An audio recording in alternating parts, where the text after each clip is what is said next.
I think growing up in a generation that saw every aspect of human life transformed by technology, the question was, why can't that technology transform the way we move?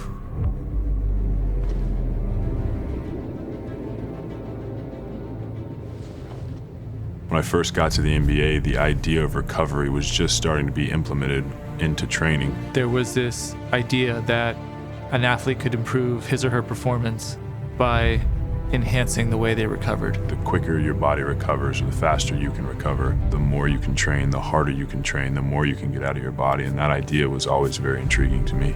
The difference with me is that I've always wanted to push myself harder, and I was always looking for ways to help me push myself more. Whether it was technology, different training techniques, I always wanted to be on the forefront, doing things that no one else has ever done before so that I can create results that no one's ever done before. The idea of recovery was in such an early stage when I first came into the NBA, using technology and using different products to be able to implement recovery in a much easier way, in a much better way, a way that's sort of tailored for us. That was an idea that I was excited to embrace and excited to collaborate with. The idea of building a brand around recovery as opposed to training was a completely new idea at the time.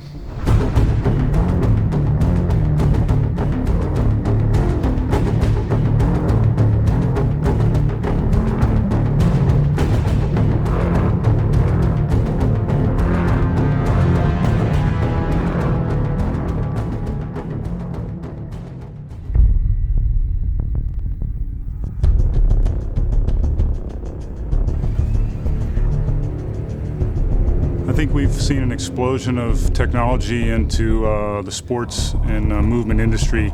And really it stemmed initially from trying to get an understanding of the competitive environments that athletes are in today and really study the demands of the game. So as practitioners, when we go to school, we tend to learn kinesiology or anatomy based on textbooks, based on cadaveric studies, based on models that are not living, not moving. But the reality is we're working with living human beings. So there's been a huge movement in the last 10 years, really looking into living bodies so that we can see the whole body as a continuum.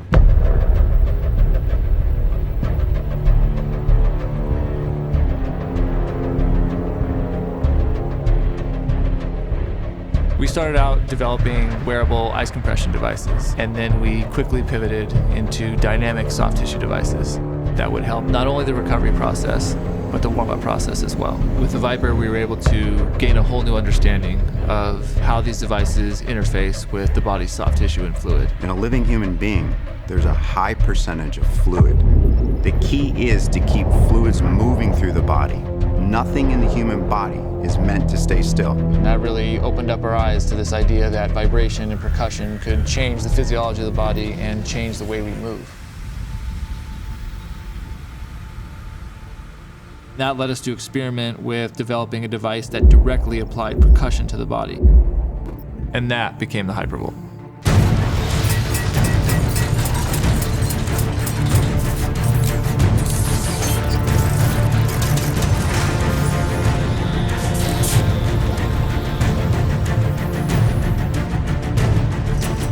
When we apply percussion to the body, we actually change the space between the layers of tissue.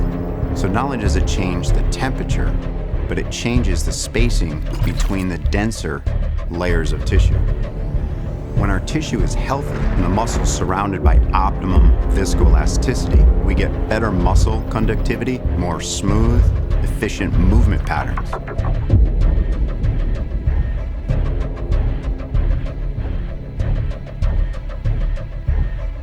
The truth is, the only way a tissue in the human body will change is with habit. This is why these devices are so powerful, because we can educate our athletes and our clients so they can do their own at-home hygiene. So we have hygiene for our dental structures. We should have hygiene for everywhere in the body.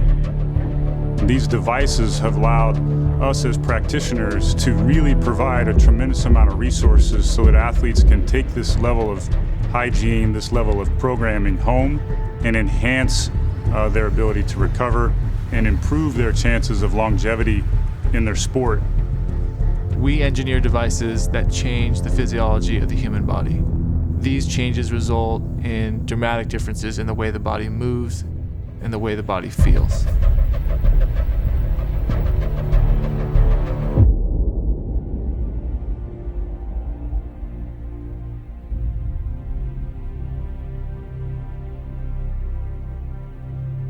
I think with all this technology, the knowledge of the average athlete has now gone up to the point now where we know exactly what buttons to push and we know what recovery techniques to use that are going to make us feel at our best. So now all these things that we are able to implement into our recovery are now a part of our craft. You know, I went from being the best in the world to, being out of the sport for 2 years because of injury. I think it's something special for me, and it speaks volumes to the way that we've changed recovery and rehabilitation to the fact that I was able to get back to the top of my sport. Seeing athletes come in the league now with better access to technology and better access to just the information is really cool for me to look back and know that I was sort of a pioneer in leading that charge. We're now starting to see a spillover of this technology into the general public, really with the goal, I think, of enhancing their longevity. It's been pretty incredible as an athlete to be a part of a systematic change in the way we approach recovery and training and using technology in a way that's never been used before. To see it evolve to where, I'm seeing the equipment that I tested and used in every gym that I go to across the country and across the globe is pretty special, to feel like we've started something. We sort of have a responsibility to be the driving force behind that, because the more we question, the more we ask for, I think the better technology is going to be. It's not just to improve the athletes' lives, it's to improve everyone's lives, because everyone's an athlete in some way, and we all deserve to feel good. We were part of the movement that started the wave of helping athletes perform better, and I think now you're starting to see it spill over into helping just every human move better. As athletes, we started a movement, and I'm very proud to be a part of that. We helped start a movement, and that movement has just begun.